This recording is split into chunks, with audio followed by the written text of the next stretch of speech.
share, Jill. And I will start the webinar. Here we go. We are live. Okay.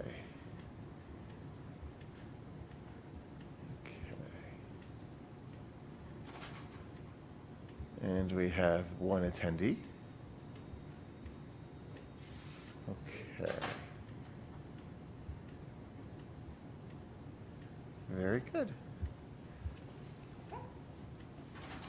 All right, it's all yours. Thanks. Good evening. I'd like to call to order the November 2nd meeting of the Canaan Board of Education. First is to... Oh, your mic is muted. First is to, I'd like to make a motion to amend the agenda. We have 3 proposed changes to tonight's agenda. First is the date of, at the top of the agenda is incorrect. It should be general meeting November 2nd, 2020. The second change is under action items. We're moving budget assumptions and related priorities to our next meeting on November 16th. And the third and final change is we have an addition to the donation of the All Sports Booster Club. It should read, move to accept donation from the All Sports Booster Club in the amount of $35,000 and $6,600 to support additional fall coaching positions and facility and resource enrichment. Is there a motion? Brendan, second? Penny, all in favor? Okay. And then approve tonight's agenda, motion? Brendan, second? Julie, all in favor? Okay. And I went out of order. And we have to approve minutes for the October 19th meeting. Is there a motion? Carl, second. Sherry, all in favor? Okay, thank you. Comments from the public. To ensure the public's right to be heard, the board has set aside time during the meeting for public comments. 2 minutes will be allotted to each speaker and a maximum of 15 minutes to each subject. Is there anyone wishing to address the board? So there's nobody in the lobby, and I don't see any hands raised with attendees. All right, So I believe not. great, we'll move on. Under reports and recognition, first up this evening is an enrollment and staff utilization report with Ms. Pianka.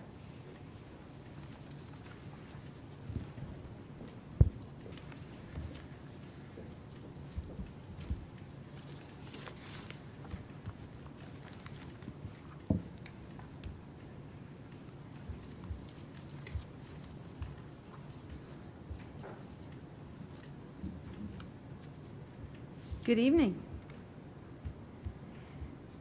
I know that you received quite a bit of weekend reading. I apologize for all the numbers and details and facts that are in there. I wanted to begin by thanking the board for your previous support of our staffing needs, and I know that you will also support us in the future. A lot of what you read this weekend is about the hiring process and the people, many people in different areas who work for our school district, and they are a very valuable resource to us. And as the Director of Human Resources for now what is the second year, I have truly enjoyed spending the hiring season, although it was in Zoom, meeting all of the candidates who were vetted through our school leaders and our school administrators. And I can reassure you that we're in a very solid place with the all of the previous members who were with us, but also all of the new members who were hired in the last several months. And it was a very busy hiring season, and I think we've been very successful. And some of the numbers are reflected in here, but I wanted to put a face on that for you. Clearly, our enrollment is a reflection of all of our students, and those numbers drive the hiring that we do and the support needs that we have for our students. And it's just been a really good season, and I wanted you to know that. So I thank you for your continued support in terms of our staffing, and we'll move forward. I'd also like to start by thanking Dr. Lutzy and all of the HR staff, including Lisa Abrams and Lynn Reese, who really helped with all of the details of this report. and the support of the fact-checking of all of those details, as well as all of the cabinet, Dr. Jill Carenti, Dr. Joanne Keating, and Bill Tesber, and all of the curriculum leaders and administrators, Lizette D'Amico, Alan Sneath, and also Paul Gallo at New Canaan High School, who verifies a lot of the details in these reports. This review really couldn't have happened without all of those people. And sometimes many of us check more than one time. So I'm hopeful that it's very accurate. It is a lot of information. I also wanted to note that all of these reports are posted on our website, our Board of Education website this evening. In order to do this review comprehensively and meaningfully, we compile a considerable amount of data from a variety of sources into all 4 of the reports that you received. The memorandum on enrollment and projections, which you received today, analyzes the information and reports that are provided by our demographer. They're based on past, present, and projected enrollments in the New Canaan Public Schools. Also included are the demographer's charts and graphs showing New Canaan's historical enrollment and projected enrollment. The staff utilization report, which is the blue, I don't pick the colors, by the way, every year. It's a little joke in the office what color got selected this year. This year we're very patriotic. The blue staff utilization and enrollment report is a comprehensive look at all of our certified staffing for this school year. And this report includes summary enrollment data, staffing data with FTEs at all the different levels, including section class sizes for each grade, faculty leadership positions, administration, and all of the summary totals of those categories. It has many uses as a source of information and serves as a standard reference for all of us for a variety of different things, including budgeting, throughout the course of the year. Also, there is a separate staff utilization report that's red. This is the data on all the non-certified staff at each school. The supplemental analyses report, which is just a white group of sheets, provides additional perspectives on the data in the staff utilization and enrollment reports, an FTE comparison of this year with last year, and that's at each level by each department. And it gives us a look at which classes might be under district guidelines and which are over, and also a look at enrollment in special education programs.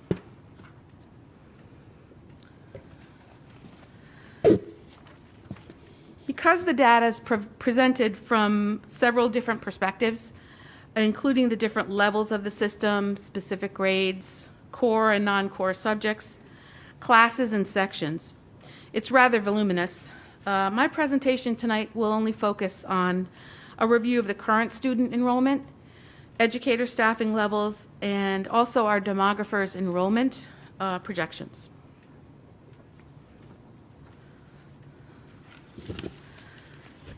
Also, in terms of tonight's focus, hopefully when we do this, it'll provide you with a clear snapshot of where we were statistically as of October 1st, 2020.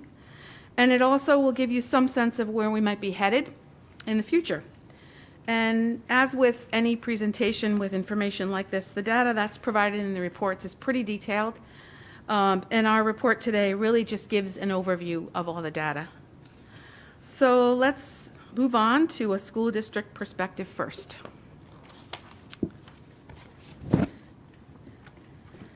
When we add to the K-12 enrollment, the pre-K program, and students who are outplaced, we arrive at the total district enrollment of 4,234 students compared to 4,224, or 10 more than last year's overall total. In looking at our school district's historical enrollment using our pre-K through 12 enrollment this year of 4,234, 10 years ago, in 2010 and 11 school year, we were at 4,138. It was 96 students lower. Now we can take a look at each level. And in terms of elementary, as I wrote in the memorandum on enrollment projections, our overall enrollment is slightly above the demographer's projections. This year, our kindergarten came in at 264. That would be 6 over the projection. And it was down by 44 from the previous year, which would have been 308. Overall, our elementary enrollment decreased by 12 students. And we can now look at the breakdown by elementary schools. East shows a decrease of 6 students. South, a decrease of 21 students. And West shows 3 fewer students than last year. In our monitoring of the enrollment at this level, it's important as we move forward to consider the fact that we currently have 29 classrooms at East, 27 classrooms at South, and 22 sections, including pre-K, at West. We've added 1 section K through 4 from last year, going from a total of 77 to 78 sections overall. And as I said, we're up 1 section at East, and West and South have stayed the same as last year, with sections distributed differently by grade, based on the enrollment.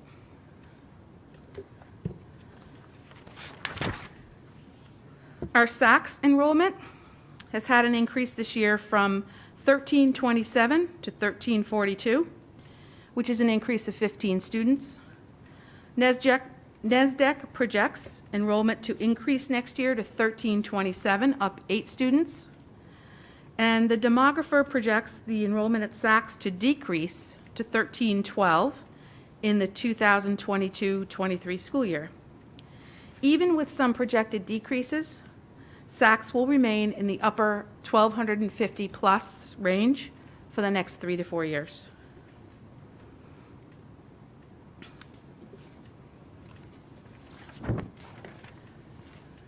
This year, enrollment at New Canaan High School is 1,349 students and is projected to decrease next year, according to NESDEC, by 32 students to 1,317. New Canaan High School enrollment is projected to decrease to an anticipated 1,319 during the 25-26 school year. 5 years from now, a 30-student decrease.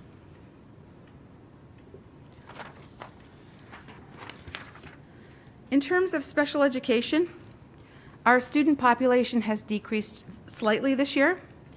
That is a prevalence rate this year of 11.8 as compared to a prevalence rate of 12.3 last year. Out-of-district placements are at 12, down from 13 last year.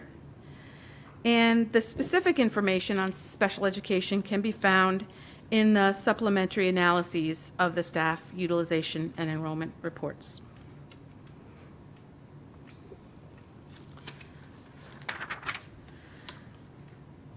In looking at enrollment and class size guidelines, this chart shows that for this year, the percentage of classes overall in the district that are at or below guidelines is very high. As shown on page 1 of the staff utilization and enrollment report, class size guidelines for K through 3 classes are 16 to 20. Shown here is that on the elementary level, the percent of classes at or below guidelines is 96.2. The guidelines for grades 4 through 8 are 20 to 24, and SACS typically has a small percentage of classes over guidelines, 1.7%. Many sections under guidelines, 39.7%, due to the structure of the team program as well as math placements. This chart shows SACS at 98.4% within class size guidelines. For high school, grades 9 through 12, the guidelines are 14 to 25 students per section, depending on the class, and 99% of the classes are within class size guidelines. Overall, the percentage of classes at or below guidelines has remained well above 90% on average, and is relatively consistent over the last 5 years. It ranged in those years from 96.2% all the way to 99.1%. We now turn to staffing. As you can see, the number of certified staff increased by 6.65 compared to last year. Those changes are on the elementary level and at Saks in terms of science, math, world language, and language arts.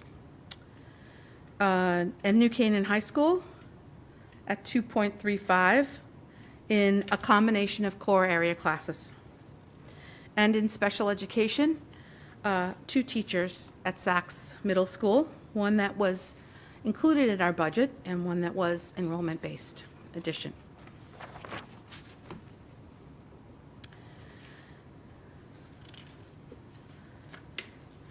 At this level, overall elementary staffing is 119.95, down from last year's total of 120.65, which is a 0.7 negative net. Across our elementary schools, there are varied additions and subtractions of FTEs that were kind of shared amongst the 3 schools based on enrollment.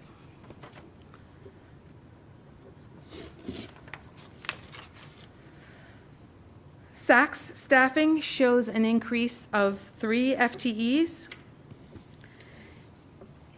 and those were in the areas of a combination of mathematics, science, language arts, and world language. And New Canaan High School staffing shows an increase of 2.35 FTEs, and again, those were in a combination of English, social studies, mathematics, and some fractions of FTEs in some of the related areas.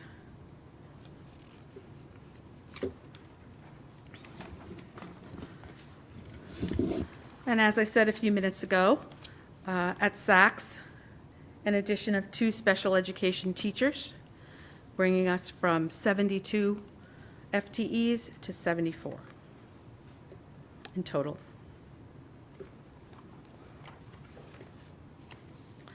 Now back to enrollment for a moment and a look at the demographer's projections. My glasses are fogging up. The projection of the demographer estimates that the district as a whole will decrease in enrollment by 81 students for next year, from 4,176 to 4,095. Examined by level, they project a decrease of 34 students at the elementary level of that number. And pre-K is not included in these figures. The demographer also projects a decrease in enrollment of 15 students next year at Saks, from 1,342 to 1,327. At the same time, they expect the high school to decrease 32 students to 1,317 from 1,349 this year.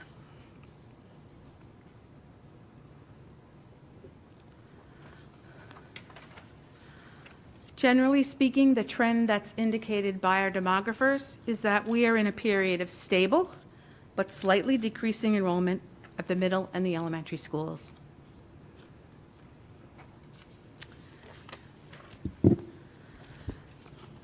I do hope that all of the information here is helpful to you in terms of any questions that you might need answered in the future in budget season. I know that the majority of us carry these around indefinitely over the course of the winter. It is a lot of information, I know, but hopefully it's been helpful to you in terms of understanding the enrollment trend and also what was indicated in our staffing for this year. So thank you very much, and I'll entertain any questions you might have. Thank you so much. Excellent presentation. Sherry, you have a question? So great job, and you should not apologize for delivering like really good comprehensive data to us over the weekend. I mean, that's appreciated. I wouldn't mind, but I just, No, it's very much appreciated. So, I mean, the obvious question for the demographers' projections for next year, for 21-22, are whether or not they were able to consider this unprecedented event with the pandemic and, the real estate boom truly in New Canaan. And I'm just curious what feedback you've received on that, if they've been able to consider that, if they've been able to really drill down into the current real estate trends. So we took a look at the move-ins and some interesting information. There was a fair amount of students who moved from private school into New Canaan, but the larger amount was from the state of New York. So of the about 30% of the total increase, of that 30%, close to 60% of those students were from New York. And, I think that's very telling. I think I'm clearly not a real estate agent, but I am aware of the general trends, and that definitely what we're hearing about and reading about has proven to be true in New Canaan in terms of the fact that we have had a lot of students move in unexpectedly, probably based on the pandemic. And there have been continuing trickling in. I thought that we would stop when the school year began, and there continue to be smaller numbers of students moving in into the beginning of October. And I would just only add to that the demographers purposefully don't include in their projections units and housing that's under construction. So because those things, it can fail, essentially it can, stop. So if there are additional units going in different parts of town or other things happening, they don't build those into their projections because they've seen that happen where they have, and then it hasn't come to fruition. But they do also share with us that the predictions around in-migration are some of the toughest, that the trends can move pretty quickly up and down. But they did note, I think, in their feedback to us that they use that as to why they were under the projections again. Yeah. No, and I know it's difficult to impossible to predict the in-migration, but I mean, I can just say anecdotally on my street alone, there's 3 houses that will be turning over from, an older family to like a young family within the next few months to early next year. And I just think we're going to need a big asterisk by the 21-22 projection, because I think that is happening, all over New Canaan. And I think we need to be ready for that, and also indicating that we're aware of that trend. I think the slide on page 17 tells a lot, right? And I think it's even 16 before that, the numbers. To your point, Sherry, that I think is very well said. If we look at the projections versus the actual, just go to 17, it's even more clear. You see over these last 4 years, in Saks, we were 8 below, then 0, then plus 15, plus 23. And at the high school, we were 10 over, 27 down, then 21 over. So, yeah, I think that the reality may be moving more quickly than the projection. And we do continue to sort of buck the trend that seems to be happening more widely across the state. But I think those trends are factoring into their thinking, and it doesn't seem to be hitting us the same way.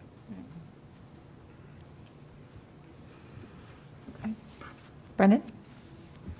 Thank you. I just wanted to highlight that, we're clearly, and we saw this last year as compared to a bunch of other districts, that our enrollment has just been more stable than some others.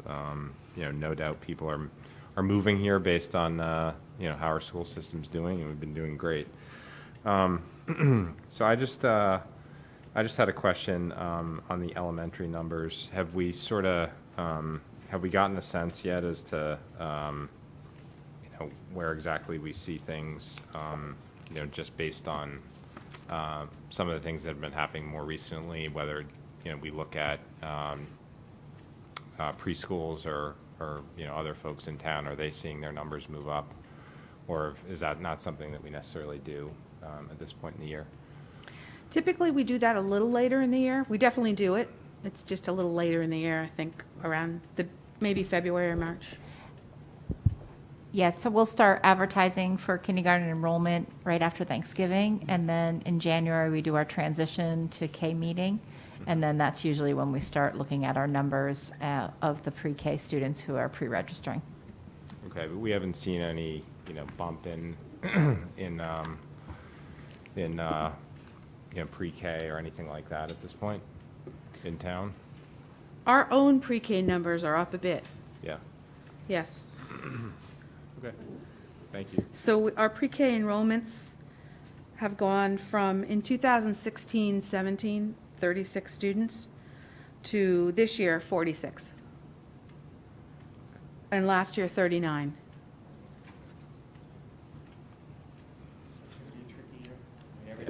It's going to be a tricky year.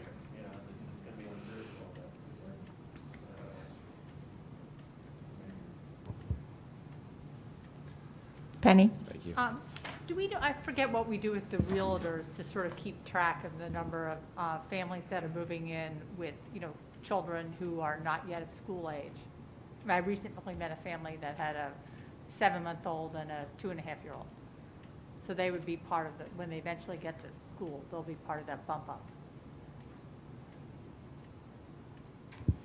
Right, so we don't necessarily have any formal mechanism to track non-school age kids as they move in. I Right. will say that Laura Walsh, our district registrar, has a great relationship with the realtors in town. So they will reach out to her from time to time. They'll talk about individual, circumstances and things. But we do have an open relationship with them, but we don't yet have a formal mechanism to track children living in town who are not of school age. It's something we could take a look at. I will say I do speak to the realtors regularly, as you know. And, we share information and what's happening, once a year at least, if not more. So last year we started sharing with them information about where our students, our in-migrations were coming from. And as Darlene shared, there's quite a few from Connecticut, from the region right here, but also the next it's right over the line in Westchester in New York.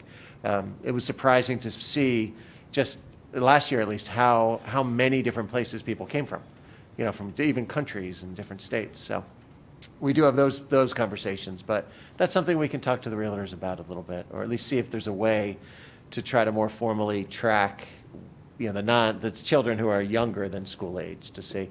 I think the preschools do help us with that, and we do Right. have most of the kids in town are going to a preschool. So that might be what we need. It may not be That need might for be more. enough to pick it up. And One- then it's not a big enough difference from the projection, except on the occasional year that we don't, by doing the early reach out for kindergarten, we're able to plan. Right. Last year was the shock, right? When we had that kindergarten class that was so much above projections. I think that it's corrected itself a little bit this year, but that was a surprise that caught us. Yep. Penny, I just wanted to add one feature that we do collect in registration now is siblings. So if the kindergartner does register and they have 2 children that are younger than 5, it does get picked up into our database. So that is Okay. one way that we're trying to track that number of preschoolers that may still be at home. And then the other piece is, we don't know how many holdouts there were in those preschools. So there was a lot of conversation that was happening between the elementary principals and families about whether they were going to send their kindergartner or whether they were going to hold them out based on their experiences from March to June. So it'll be interesting to see what those numbers will bring in January for us. Yeah. Uh-huh. Deanna?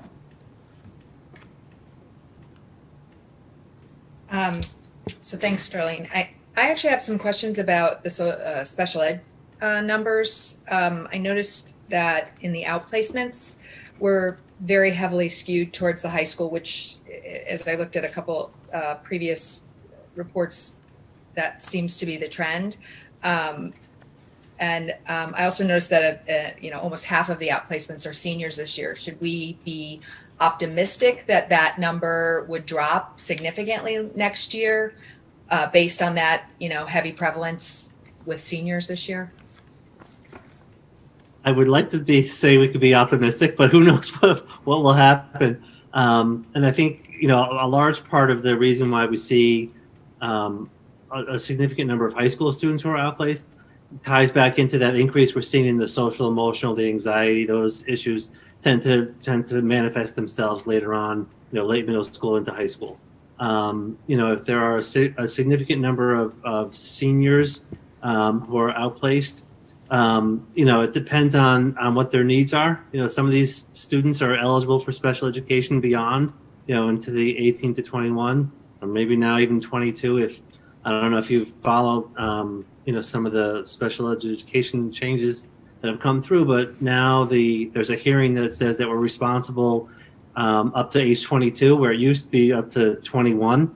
So if a student turned 21 on June 30th, they were not eligible for the next school year. But if they turned 21 on July 1st or after, they had that whole next school year as part of the responsibility of the district to provide an education for them. But now it's changed where you're eligible for special education right up until the day before your 22nd birthday. So wherever that happens in the school year, that's when the student is eligible for, whether it's on September 6th, December 29th, or wherever we are in the scheme of the school year, you're eligible up to that point. So it's going to change the makeup of the launch program, for example, a little bit in terms of the numbers. But there's a good chance, depending on, we'll see some decrease. But again, it's one of the challenges. It's unpredictable, what the future holds for students and their needs and outplacements. So if I understand you correctly, Bill, if a special ed student turns 22 on September 1st, we would be required to bring them into the launch program or provide for services up until September 1st of their 22nd birthday, and then they're out. So like you would have a half month. Yes. And so your staffing, I just want to understand the methodology. Something like that. I mean, we would be able to look ahead and know that, well, here's a student who's going to age out on September 15th. So that really wouldn't impact staffing. But there may be a situation where a student doesn't age out until March, 15th. And that may have impact on staffing for that school year. Yeah, that's really, it's too bad that the legislators didn't really think through that a little more carefully. Well, it was a hearing decision, so it wasn't a legislative act. It was based on a hearing. Okay. Yeah. Yeah, that really, it makes it difficult on all districts to staff appropriately for a full year. Many of the states around us have used the 22nd birthday as their benchmark. So I don't know if that's what the hearing officer was thinking when they decided that was their decision. So it actually brings us more in line. But again, it's one of those things where, along with that decision, they didn't say, here's some extra money to help do this, right? So, yet another unfunded mandate. Okay. Yeah.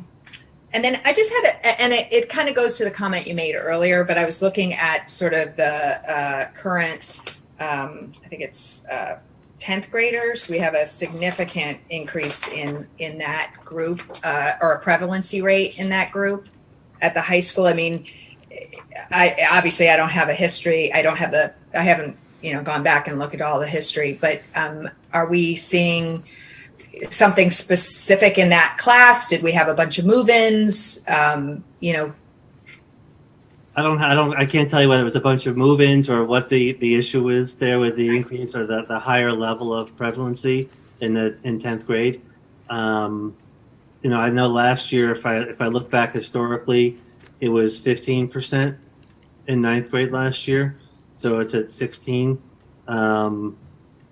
It's an increase of really 2 students. Really, last year it was 54 in 9th grade, and then this year it's 56 students. But the number in the class decreased, so that's what brought up the denominator changed, so it brought up the percentage.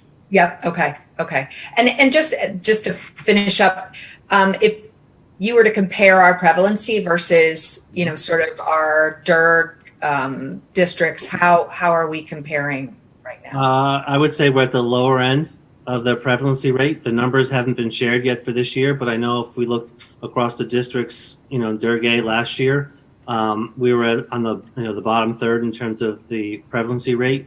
The state average right now is about 15%. and that's been increasing steadily over, the last, several years, decade or so, if not longer.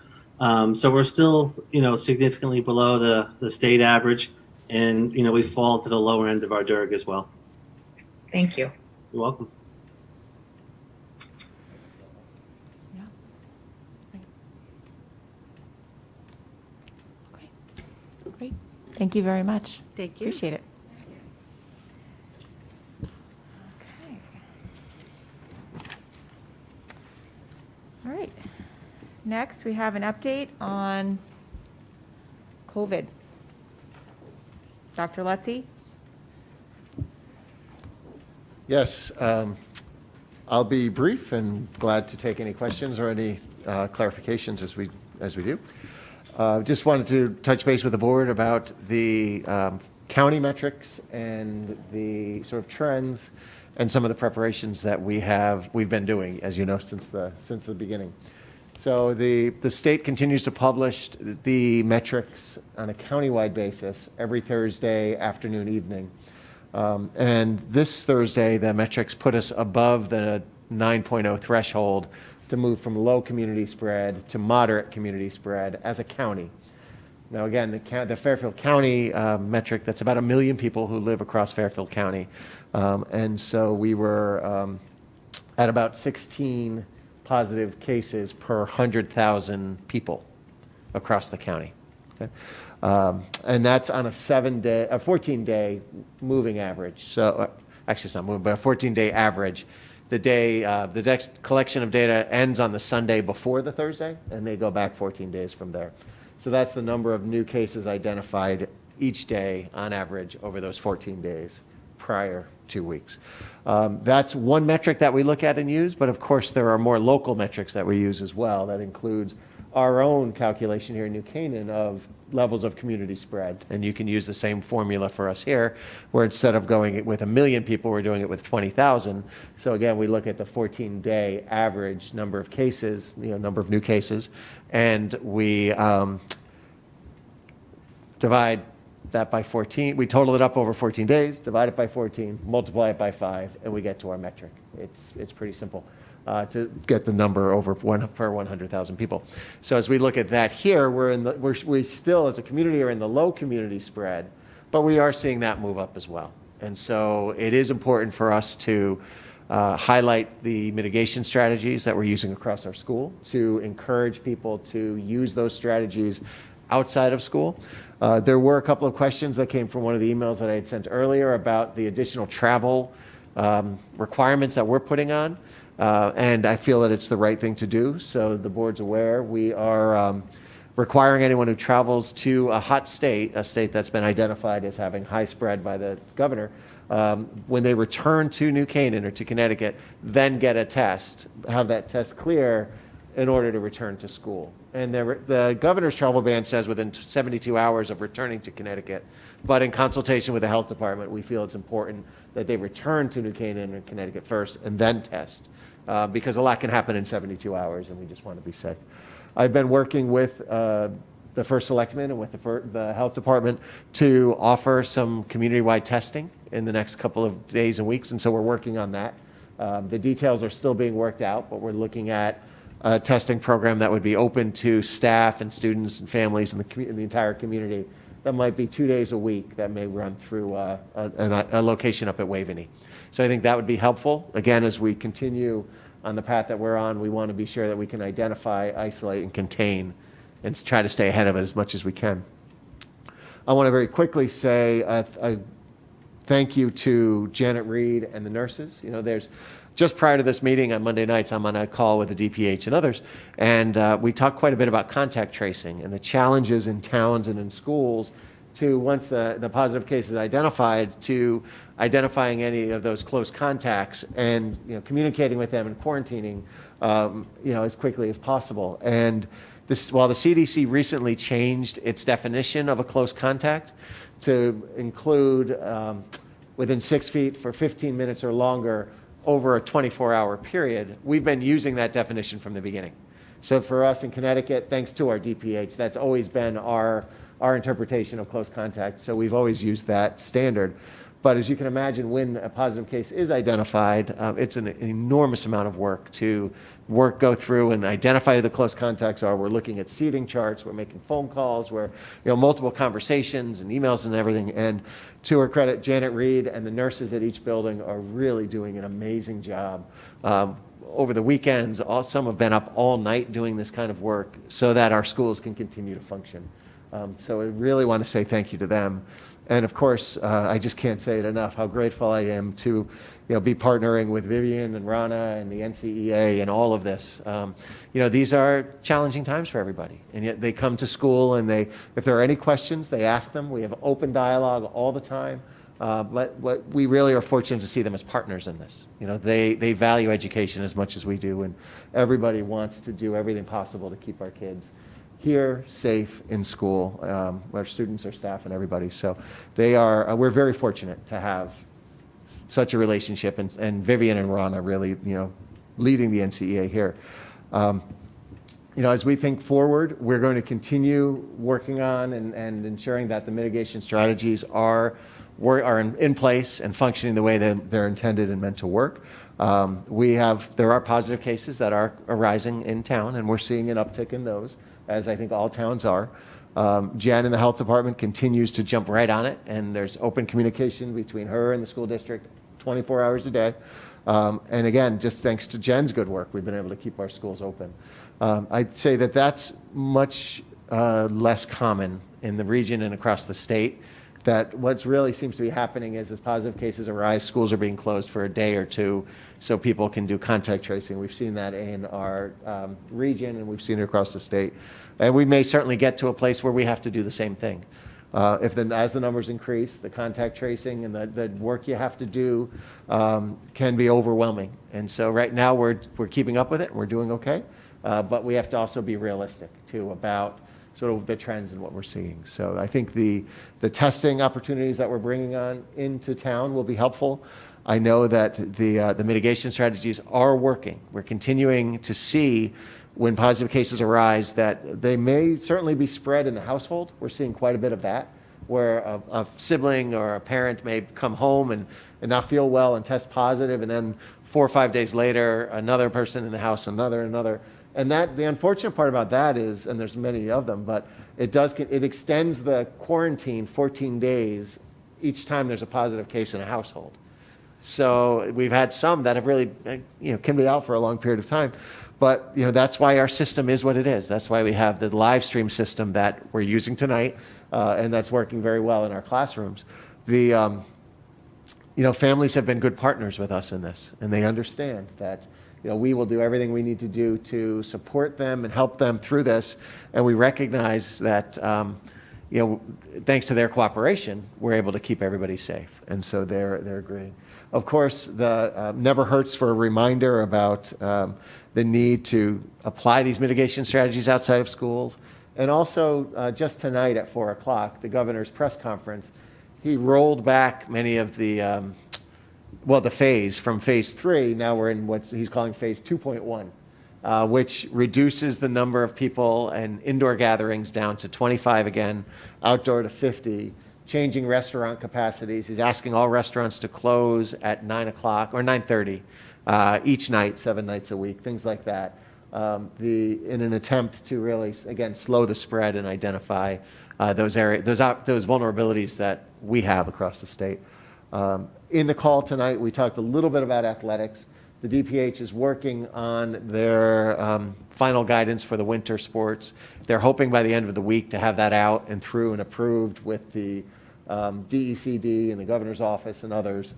There's been quite a lot of work done on this. Now it's about getting everyone on the same page and being able to communicate forward. We were able to, again, share with them tonight some of the challenges because, with sports, if we're playing another team and there's a positive case on either side, the DPH is recommending both teams are quarantined.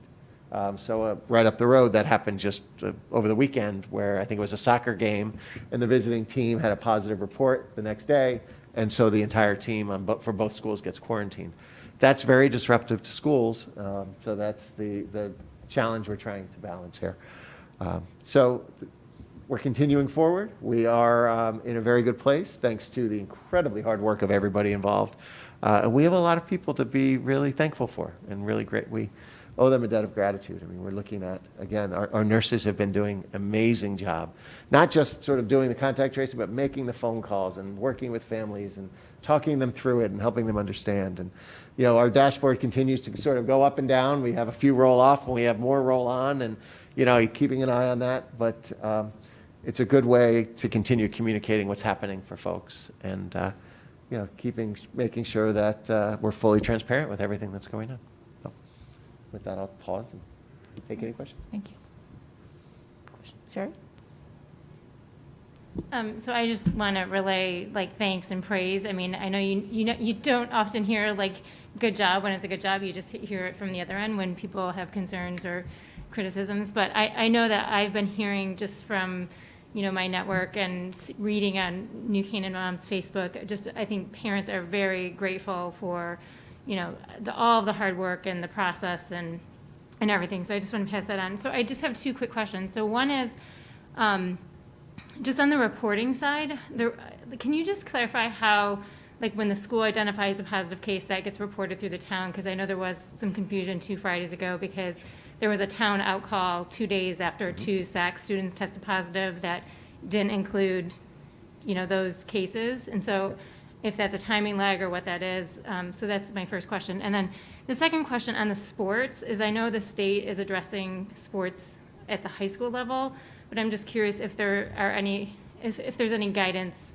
for the private sports, you know, middle school and below, because I think, you know, I think we're all aware that there's a lot of the private sports leagues that are still going on and playing big tournaments and that sort of thing. And I'm just curious if whatever happens at the high school level should be, you know, trickling down to the lower private sports leagues. Sure.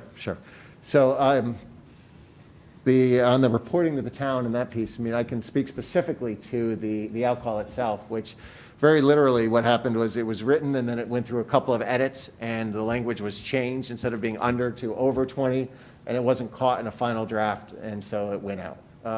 So it's the health department and us, we work, you know, hand in glove. So they were well aware of what happened. It just literally was through the editing process that happened through town hall and went through a couple people's hands, but they were absolutely aware of everything that we've done because every positive case, often what happens is we learn about it first because we're notified by the family, which is great, and what we've encouraged and what we continue to urge people to tell us right away. So we'll find out about it. Generally, it might be a principal, but usually it's a nurse. We'll find out, and then contact me, contact Janet Reed here at the high school if she's not already in the know, and then we contact Jen in the health department, and we begin our process. And so it literally, it's the town and the school district working together. And you know, we've even been asked if we would speak to that statewide about the partnership and cooperation, how well it's all working. So that's, you know, we definitely know everything we know, Jen knows. I can't say the opposite, of course, because she has a whole nother group with the town and all of that doesn't impact us. But when she has her positives, for instance, she had some today that she received, she gives us the names confidentially to Jen and me. We run them against Power School to see if there's any connection to the schools. You know, if not, we turn it back to her. If it is, then we follow up with the connections in the schools. And so we do contact tracing in school, and she does it outside of school. But we really do work that closely together. It literally was a typo in the outcall itself. Now, sports is a little trickier. As you know, in the fall, the conflict really was the Department of Public Health put out its guidelines, and that's their guidelines. And then the DECD put out what they call sector rules.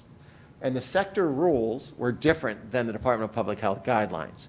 The sector rules permitted townwide play with the permission of the town. So it was with the health department and with the first selectman and others.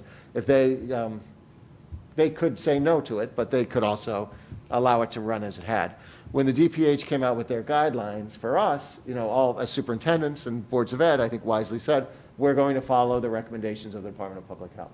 So those two organizations, and the DECD creating the sector rules is a committee created by the governor, and you know with DPH. So because they were, I don't want to say in conflict, but they looked at it differently, that caused the confusion that we went through this fall.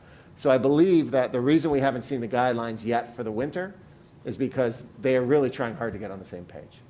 So I'm optimistic that whatever we see, hopefully by the end of this week, will be a unified voice that really says, from 0 to 100, no matter the age of the participant, these are our recommendations for those sports. We have made the case, or at least explained to the DPH clearly, that it's very hard to keep our schools open and running and have sports that can be so disruptive. They understand that, and we're doing all we can, but if we have to prioritize something, it's always going to be the classroom. Their recommendations are going to come, there are, as I've mentioned before, these are lifelong professionals that are committed to doing this work as epidemiologists, as occupational therapists and others. So their recommendation, and then the DECD's recommendation, sector rules hopefully will align, and then we won't have the same problem. Yeah. Deanna, did you have a question? Okay, go ahead.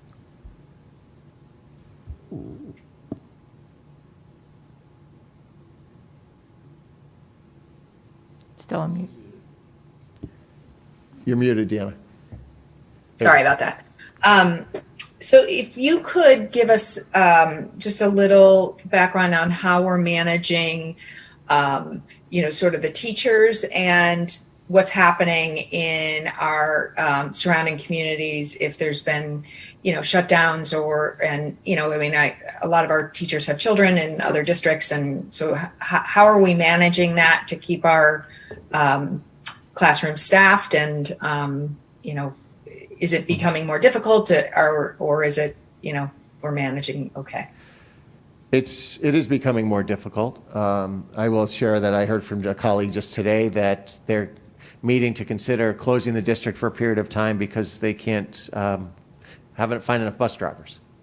So, it's not only faculty, it's all staff. And when you really think about it, every function is a critical function across the district, whether it's food service or transportation or custodial, all of them. So, it can hit you where you don't expect it. And we're doing all we can to keep alert and keep an eye on it.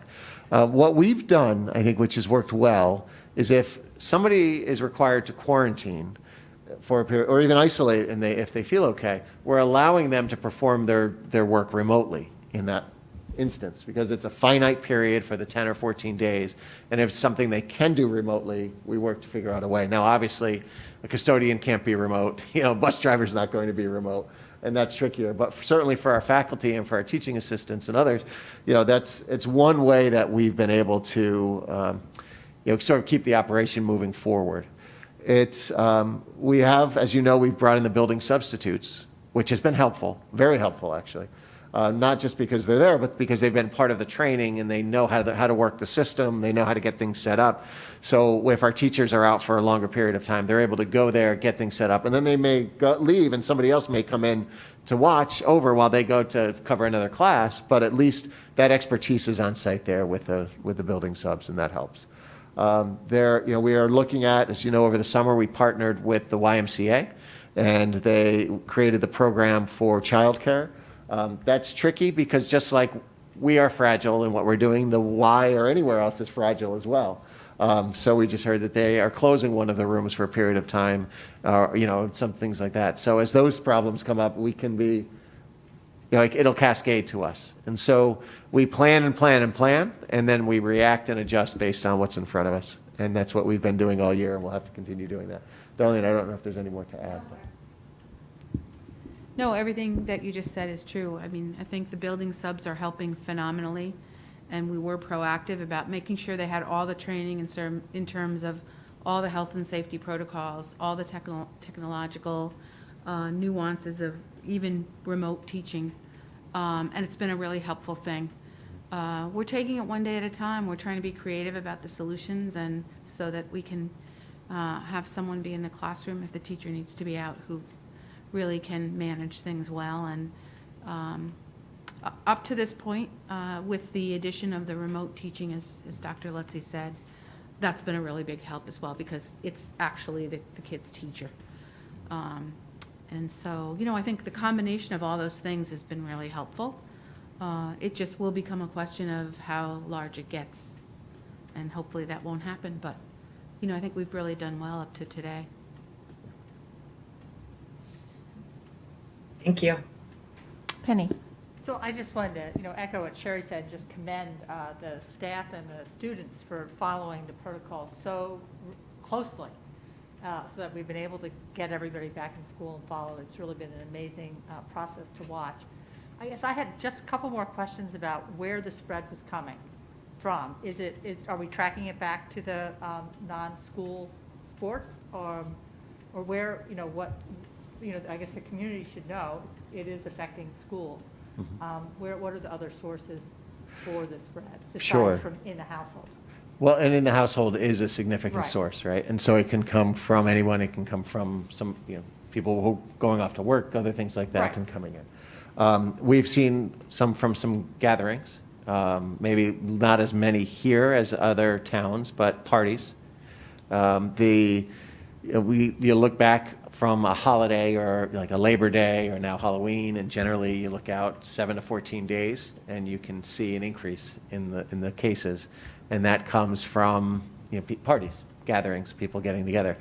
Again, we're fortunate we haven't seen it in the school, and we've seen that, we've quarantined quite a few, over 100 students at this point, and we've quarantined them, and they've gone through the period of quarantine. Often they test themselves because they want to make sure as they've been identified as close contact. And although you can't test out of quarantine, people still are doing that because they want to make sure for their own sake in their house. And generally, we're finding that those tests are negative and the students don't develop it. So that's a good sign, and that again shows that the strategies are working. We did see early, we saw some spread on a team or two. And so, but that was a couple of weeks back, and we haven't seen much else of that. So I think that's good to know as well. We are seeing some in the staff from time to time where a staff member tests positive. We've been about 50-50. I don't have exactly the numbers, but about half have been students and half have been staff. And that they may live in a town but that has a higher level of community spread, and they may come into work that way. So that's generally what we're seeing. And if the trends continue that way, then if we abide by the governor's restrictions with the smaller gathering sizes, and he really urged people to always wear your mask regardless. He urged only essential travel. If you have to do it, try not to. And people who can work from home, he said, please try to do that. So he's really laying the groundwork. Hopefully we don't have to take stricter measures, but at least I think he's making some pretty strong recommendations now. And if we can do that now, I think we do have an opportunity to limit the spread and to keep things moving in a positive direction, hopefully. All right. Thank you. Sure. Great. I just had one comment and a question as well. I just wanted to reiterate and highlight something you said earlier about the partnership with the health department and the nurses. In conversations and information sharing that I'm part of with many districts in the state, it really is a unique situation, the strength of that partnership and the constant communication. And I just want to acknowledge the incredible work by Jen and the health department and our nurses. It really has made a huge difference from what I can gather in terms of our response and our ability to move forward and continue keeping our schools open. So I appreciate that very much. And my question is on the travel. With upcoming holidays, and I think families making a lot of decisions, will there be additional communication about that? And then will the testing, I assume, will be easy to access for families returning who need to test before returning to school? Sure. So on the first question, yes, there will be additional communication. We did send it out in the beginning, but we'll keep reinforcing that message. And I think the other part of the message is to reinforce essential travel only is the governor's recommendation. I recognize, of course, this is hard. I get it. We have families and loved ones that we want to be able to visit, and many of us are opting not to this year just because of what's happening and the trends. So yes, the communication certainly will continue to go out. Now, the challenge is, and I talked with the DPH about this again, about asymptomatic testing, non-diagnostic testing versus diagnostic testing. And right now, the insurance companies are not covering non-diagnostic testing. So I talked with them a little bit about, is there any way that we can put some pressure on some people to try to change that to make it easier for people to get tests? There are free tests available now in the Norwalk Community Health Center. That's, I believe it's PCR test and it's non-diagnostic, asymptomatic. That there may be a line, and I think people are maybe not so inclined to go there because they don't want to wait in line with people who may be symptomatic, right? So we've got to balance that. Working with the health department and with the first selectman, we are looking to create opportunities in the community for non-diagnostic testing. There would be a charge, but it would be a reasonable one. And to see if people would be willing to sign up in advance and, pay for that in advance, then we could offer that over at, at Wave and E and try to have that up and going. I know Kevin has been working on that. Jen's been working on that. I was on several calls today and last week on it because we have our schools and some a desire to do some testing here and then the, in the greater community as well. So with looking at the holidays, we could look to see if maybe it's that Monday that we run another testing opportunity for people to be able to come in. The options are to test out of the quarantine or to spend the 14 days, on the remote learning. And I think we'll probably have some families that opt for one or the other. We do have a couple that have communicated to us that they'd like to be on remote learning 14 days prior to the holidays.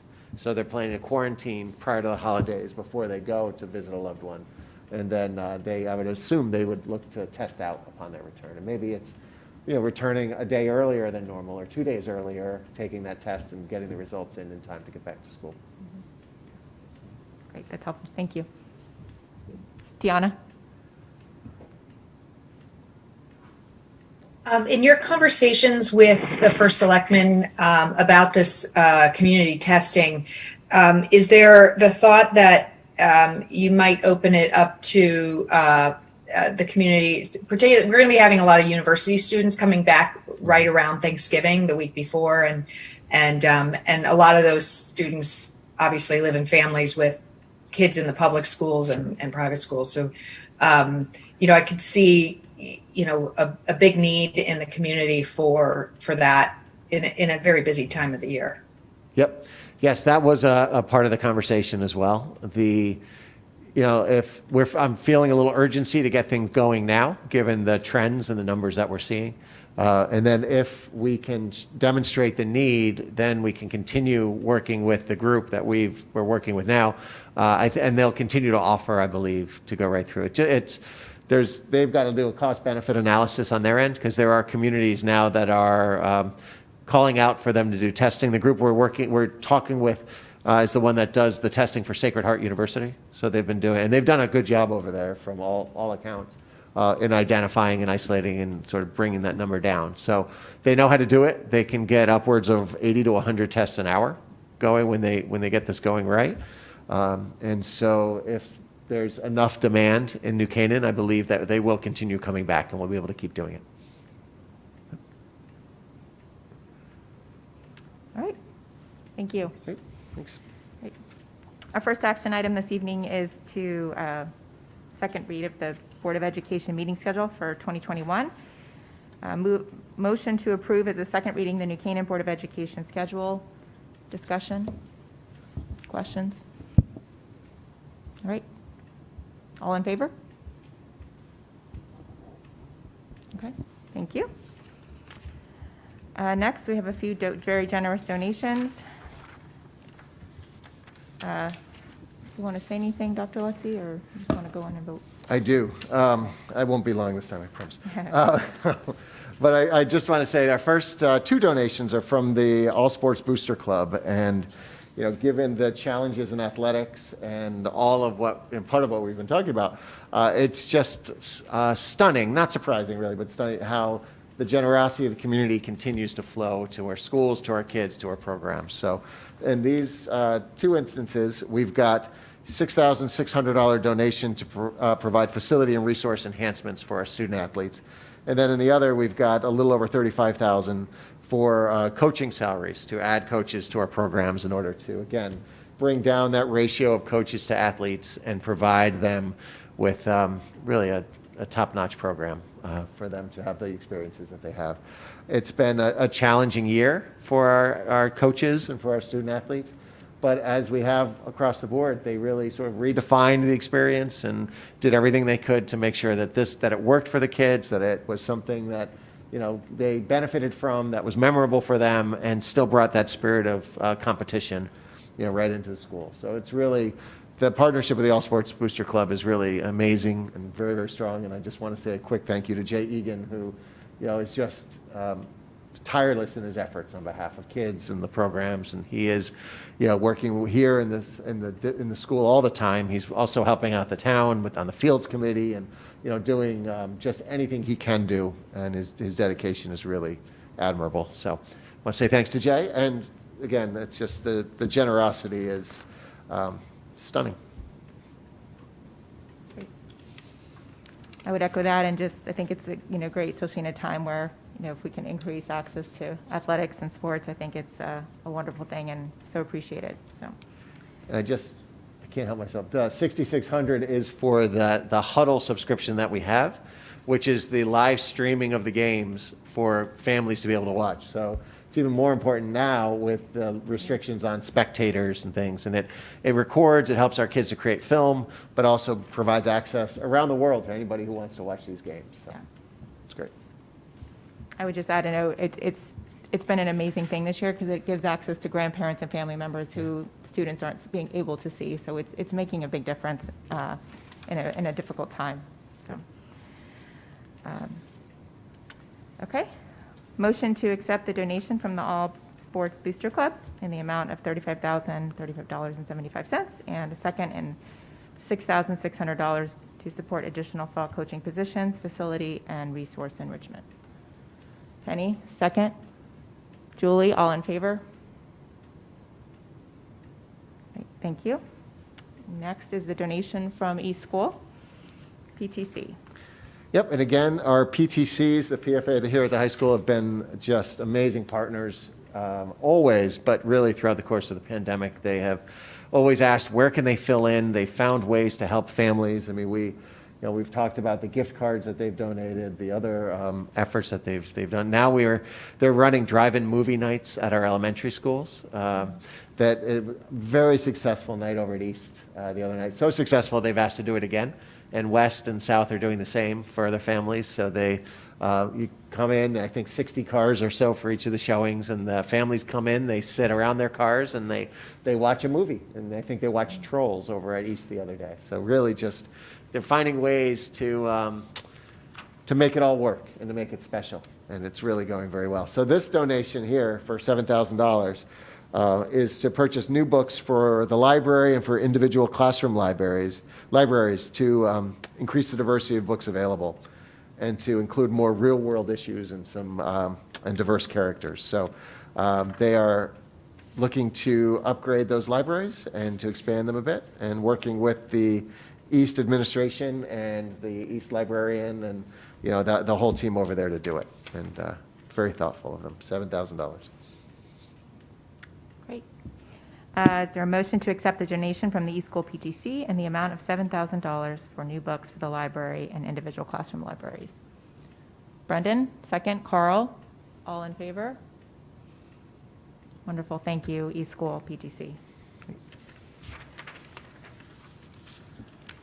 All right, Dr. Lutzy, any comments from the public? I do not see any attendees. Jill's taking a walk. We could just say, is anybody out there? Yes. That's true, they can hear us. Okay.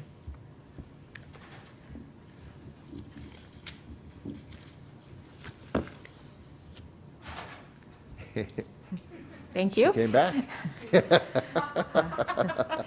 Finally, announcements and future business. Dr. Lutzy. Perfect. So our next meeting is 2 weeks from tonight. We will look at our district calendar for first reading. We'll also have, at that point, our budget assumptions and related priorities, which are currently a working draft that's 90% there, but just not 100. So we didn't want to give it to you tonight. So we'll have those two items and some others as well. I want to just quickly say, I believe that the hybrid system that we have in place here is working well. I'm glad to hear that they can hear us well through the conference mic that's here. So I'm glad to be doing that, and we'll continue doing that in the future. We'll also let people know around the public comment. We didn't have time to get the word out too far and wide today.